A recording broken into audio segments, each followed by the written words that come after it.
like to now hand over to Micky, who's going to be talking to you about building a successful practice. And I'm just going to end the poll now. So over to you, Micky.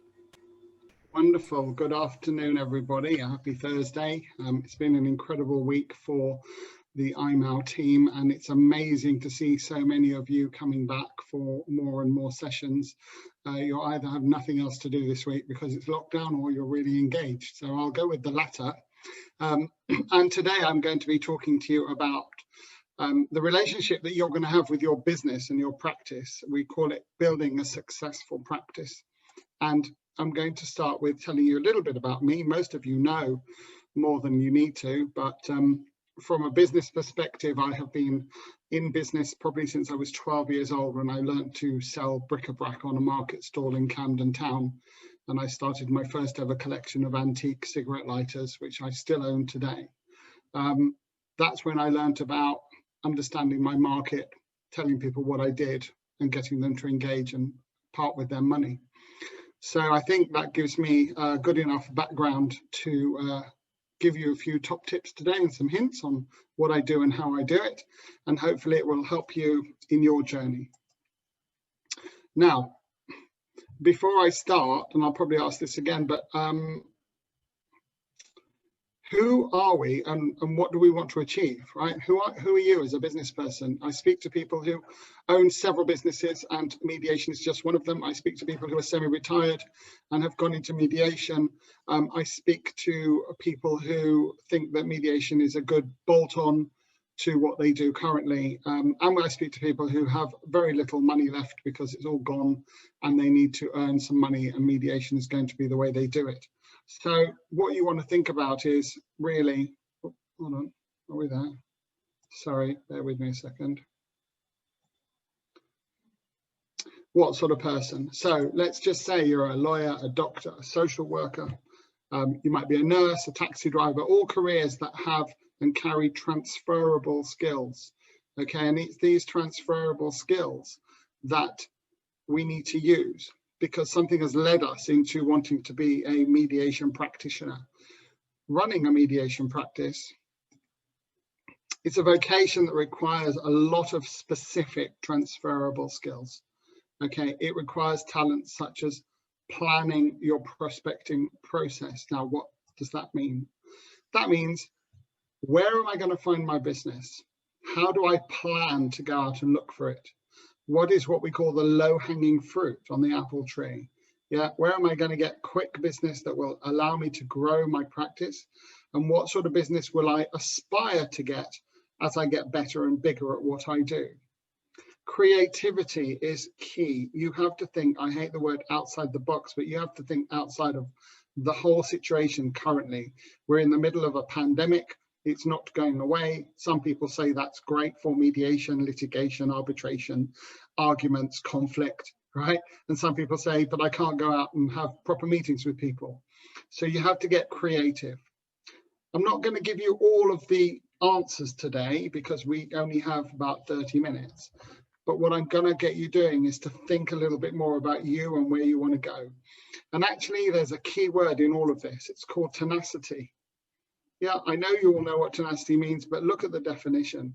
You need to go out there and fight for your business. You need to be tenacious, creative, clever, and engaging.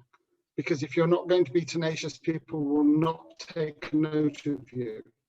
All of the LinkedIn connections that you can gather in a month are going to be useless to you unless they're interested in you. So tenacity is key. Clear thinking. Think about where your business is actually going to come from and not where you think it might come from. Don't think, as one of my students said to me a couple of months ago, I'm just going to email all the lawyers I know and I'm sure they'll have business for me. That's not clear thinking. That's what we call spray and pray.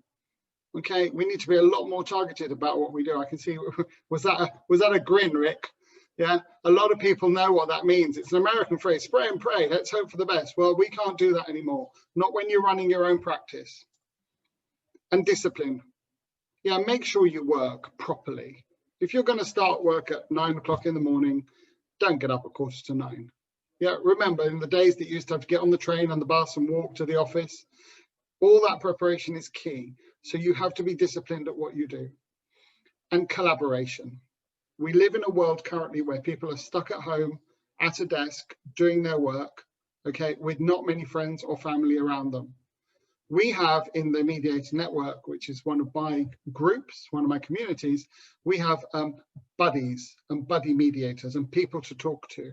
So go out and look for people in your area that you can talk to about mediation and what that means.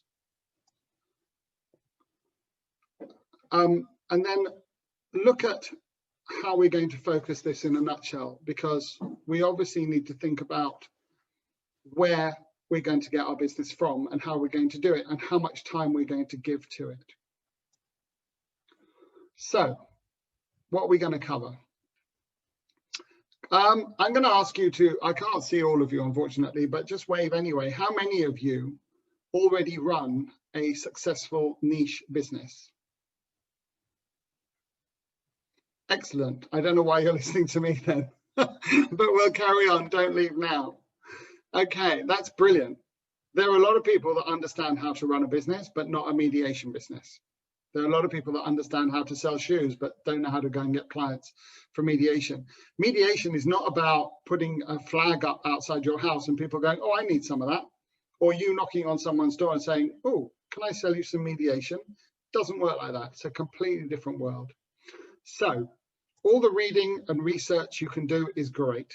But if you don't have the right tools in your toolbox, you may not succeed as a mediation practitioner. And I don't say that to scare you. I say that because it's such a different world that you have to be very focused on how to build your business. So now I'm a mediator, an owner of a niche business in a huge industry with lots of potential. But I'm also a professional looking to make a living. Okay? I have to pay my bills. Some of us don't, fortunately, but most of us do have a bill or two, even if it's the pet's insurance. We have to make money, which is why we're doing this. And what I want to talk to you now about is something called vanity versus sanity. I don't know if any of you know that expression, but in my world of business, we talk about turnover being vanity and profit being sanity. Yeah. I'm so glad I got Rick on the screen here because he's with me all the way. So many people do not understand the difference. So many people go out there and pick up business and make nothing from it, or work really hard for nothing and get a thank you, a bunch of roses, a bottle of wines and chocolates. Yeah, but your profit is going to be your sanity. So whatever you do, and I'm not going to harp on about profit and loss accounts today, but whatever you do, take into account that you need to make a profit at the end of the month, not just turnover money. So how do I, one, represent myself and the industry to potential clients and facilitators? Now, what do I mean by facilitators? A facilitator is like a reseller. It's somebody who will enable you to get business. In the world of mediation, we can either approach businesses where we believe there is conflict and they need conflict resolution services, such as mediation or conflict resolution, or we will go to a middleman, a facilitator, a reseller, like a legal firm, for instance, like an organization that takes in cases and needs to find facilitators, as in mediators. We have to decide where our clients are going to come from. We also need to look for new business. We need to take time to educate people about what mediation is. Sarah and I were just discussing before the session how so many people they know the word mediation. I mean, the Greeks invented mediation, right? But they don't actually know what it's there for. So you need to go out and educate people. And you need to learn about where to go. You need to know what to look for. And you need to know what to listen for when you're having a conversation. In my training program, and this isn't a punt for my training program, but well, it is actually, we talk about a thing called the 5 questions, okay? And the 5 questions is something I designed years ago. And it's 5 pillar questions that allow you to ask the potential customer key questions to understand from them whether there is any business in this conversation or not. And I know it sounds cutthroat because we all want to make friends, but at the end of the day, if you know which questions to ask, you will establish very quickly whether or not there is money in it for you. So look at yourself, look in the mirror, have a 2-minute sense check. Who do I want to be? Do I want to be one of those important people, that are always on some sort of Facebook page or LinkedIn thing, or giving a talk or being famous? Or do I want to be wealthy? Is this all about money, or is this a vocation where I'm starting to give back in my life? Do I want to work full-time, and do I want to work part-time? Decide now. When you're putting your business plan together, make it very clear to yourself how much time you're going to give to this business and how you're going to segment that time into earning money and finding clients. Do I want to contribute to my local community and my society? Is this about me giving back? As I said before, a lot of mediators come into this profession later on in life, and they want to do it because they believe that it's a good thing to do to give back to society. And in that case, you can go and do as much free work as you like. There's nothing wrong with that. But today we're talking about a business.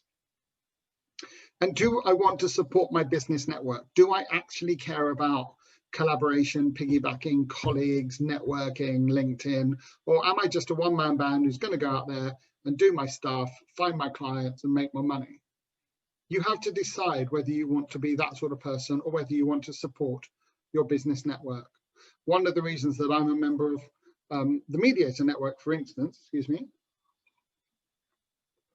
is that unlike a lot of other panels, it's a community of mediators, which a lot of you know because a lot of you are members like me. And it's more about that. So do I want to support my business network by being involved with them, as I'm doing today, for instance? And actually, do I want to be challenged? Yeah, I have this a lot with people that I train. Do you actually want to be challenged? Do you want me to throw you outside of your comfort zone? Do you want me to give you homework at the end of every session that you know you've got to deliver back when we meet again? Or do you want to just do this as a bit of a giggle and see what happens? It's fine if you do, but then you have to decide whether you like fishing or whether you're going hunting for your business. And I'll explain a little bit more about that in a second. Now, this presentation will be on the IMAW website at the end of the week. And I urge you, if this is of interest to you, have a look at it and think about these points for yourself and your business. Because this is the time that you're going to decide, pandemic, no pandemic, epidemic, no epidemic, flu down round the corner, don't worry about it. If you're going to get up every morning and create business for yourself, you have to determine how you're going to do that. So take a 2-minute sense check, not now, but later. And now we're going to talk about finding those clients. So here we go, my little cartoon friends. I hope you can see them. Cartoon friend at the top. He looks a bit scary, but you can see he's by the river, by the lake. He's got his walking stick. He's got his line. The line isn't even in the water. He's waiting for the tide to come in. This guy's so laid back, he doesn't care whether he catches a fish or he doesn't catch a fish. If you want to be like that, it's absolutely fine. It's called being reactive. It's called waiting, hoping that a bit like spray and pray. I've got a website. Well, haven't I got any business? Sarah and I were just talking about this. I built my website. I'm on LinkedIn. I've got a profile. Where's the business? Right? I'm going to wait for it. If you want to be reactive, that's absolutely fine. However, I teach a very different philosophy when it comes to managing a business. Me and the little cat here, we're looking for 100 different ways to catch a mouse. Okay? We need to think about hunting. We think about being proactive. We're going to think about where our target market is, and we're going to go for that specifically. And when we reach that target market, we're going to know what we're going to say, because we've got 5 questions that we're going to ask. And based on the 5 questions, we'll know whether it's a worthwhile conversation or not. And then we have that age-old issue that people keep coming back to me and saying, but they keep saying no. And I say, what do you mean they keep saying no? And they say, well, I've made all these phone calls, I've written all these emails, and people just, they're not coming back to me. And I say, the world was built on sales. From the caveman, yeah? Selling, influencing, nudging, creating rapport, collaboration. It's been going on for years, millennia, okay? So there's got to be a reason that they say no. It's not just about them. It might be that you're in the wrong place. It may be that you've gone to a networking evening for the pharmaceutical industry, hoping that you're going to find a pharmacy that's got an issue that wants a problem solved. That's not prospecting. That's not going to the right place. Maybe your efforts are better placed within a legal format, but maybe a legal social networking or a legal event where people are talking about conflict and resolution, yeah? Not about forms and international law. So when I say wrong place, always make sure that wherever you go to find business, it is a place that you've identified. Sometimes it's the wrong person. The guy on the screen is definitely not the sort of person you want to sell mediation to. But the point is that there is somebody within the organization that deals with conflict. There's always somebody, the head of HR, the deputy managing director, the secretary to the Queen, whoever it is. You've got to find the right person, because if they're saying no, they might be the wrong person. Maybe it's the wrong timing. Yeah, maybe 10:30 on a Monday morning is just the wrong time to be phoning people and asking their opinion on conflict resolution within their businesses. Maybe 5:30 on a Friday is also the wrong time. So try different times, try different days, try different people at different times, and you'll work it out. Yeah, it's very important that your timing is right, because you need to speak to somebody at a time where they've got 2 minutes to talk to you. And if they say, no, I don't because I'm really busy, don't say, hold on, I'll do it really quickly. Just say, that's absolutely fine. You weren't expecting my call, but I do want to speak to you for 5 minutes. It's reference conflict resolution within your business and something I think that you'd like to know about. When can I give you a call? Let's put a 10-minute slot in your diary.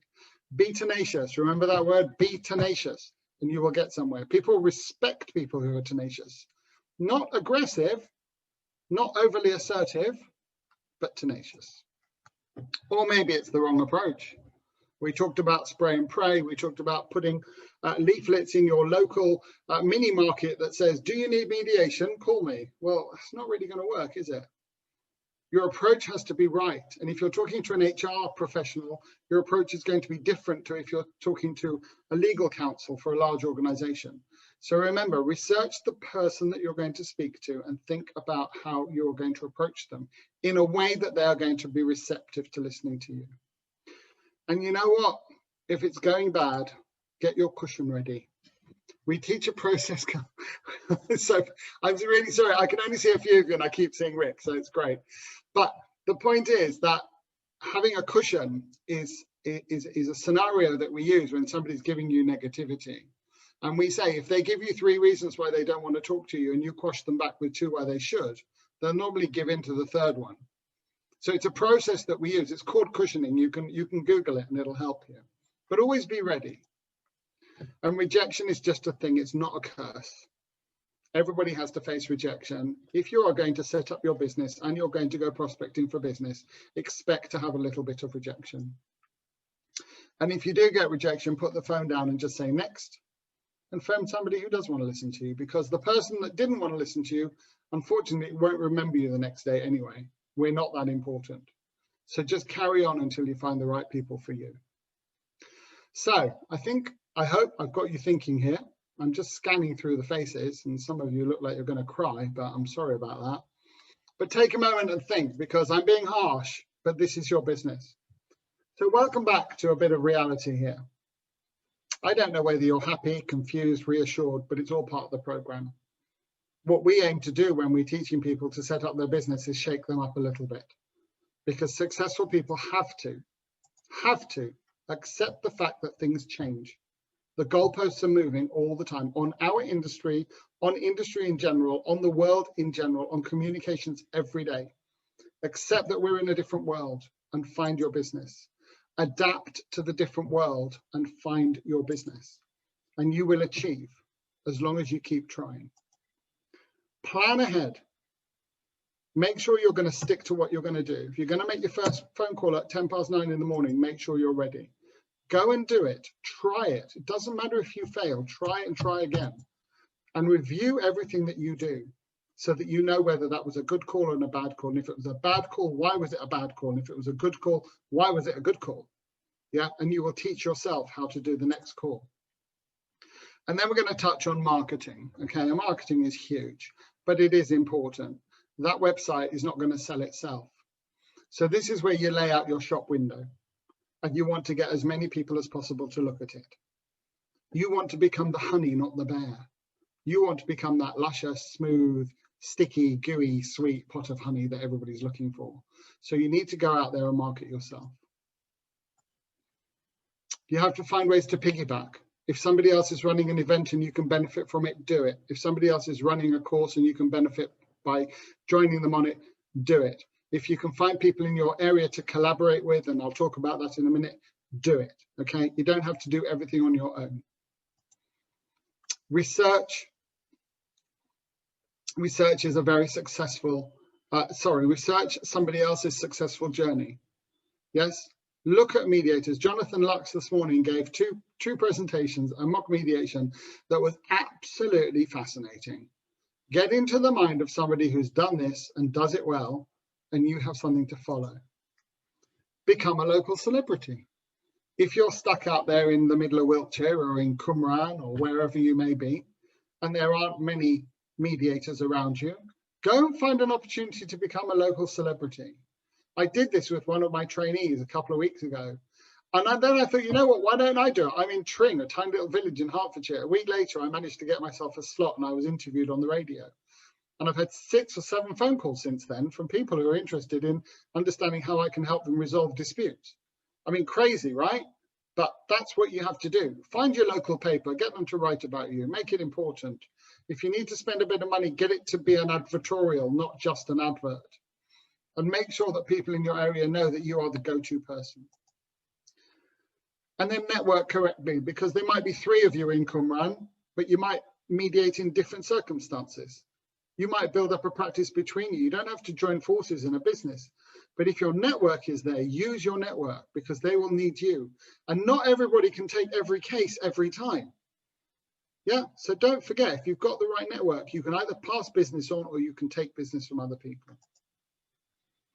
And then look for opportunities to display your skills, just like I'm doing now, I suppose. Look for opportunities to go and talk to a school, parents' evening. I know it's more difficult now, but think ahead. Talk to the parents about conflict in juniors and young people and teenagers and millennials. Get them to start thinking about conflict management. But you know what happened? They'll go home, they'll talk about it, they'll then go to work, and then they'll ask their boss, what do we do when we have conflict management? Oh, nothing. Actually, there was a talk the other day by somebody who's a mediator. Yeah, that's how it works. Go out, look for opportunities to display your skills.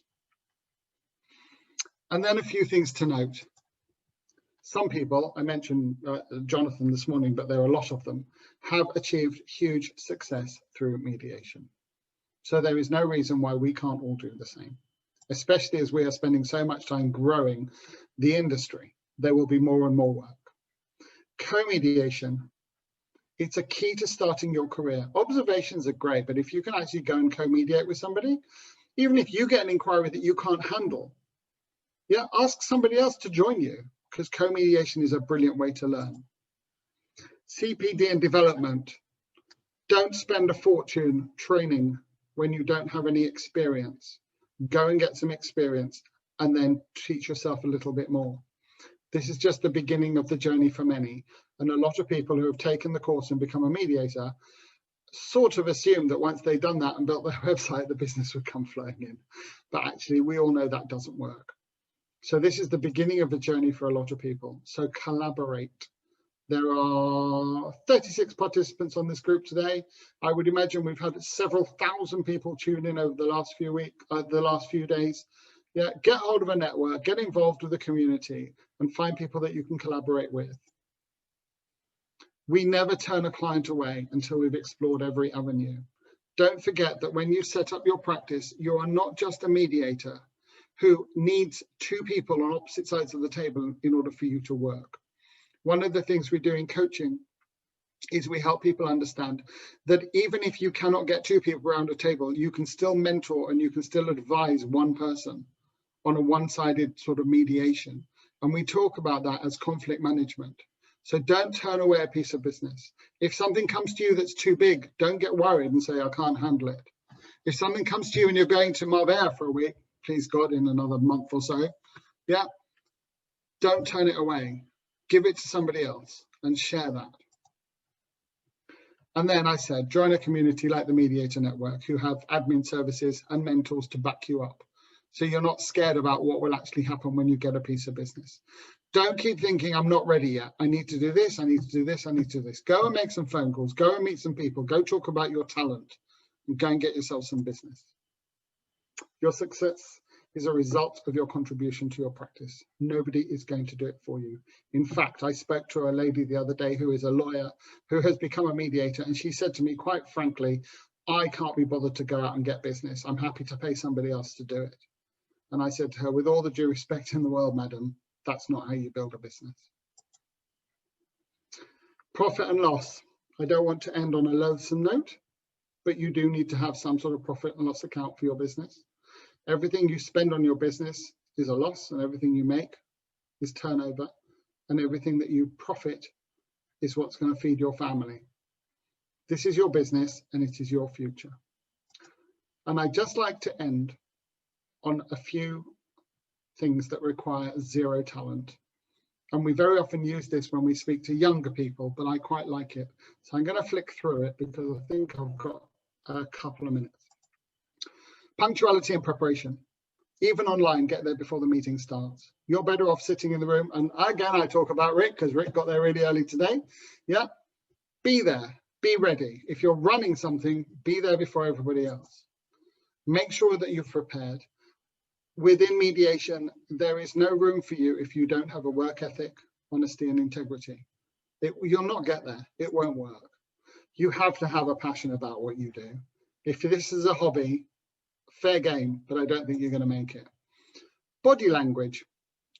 When we talk about body language, we generally talk about the whole body and in face-to-face situations. Online, you need to think about how your body works, because your shoulders and head and ears and nose and eyes and glasses and hair is all you've got. So think about how you use those to engage with people. Energy. Energy is important. Always get a good night's sleep. Make sure you're ready for action. And your attitude to others is so important, even when they're giving you a hard time, even when they're giving you negativity, even when you're struggling to convince party B that party A really wants to do mediation and it's a good thing. And be open to learning and coaching. Well, you're here today, and I'd like to say thank you for that. And doing more and your contribution. Your contribution is so important to you. And lastly, gratitude. I personally would like to thank all 36 of you for joining us today. Oh, someone's left, 35, I must have said something wrong. But I would like to thank you for joining in. I would like to thank you if you're going to ask any questions. And if you aren't asking any questions, then I've done a superb job.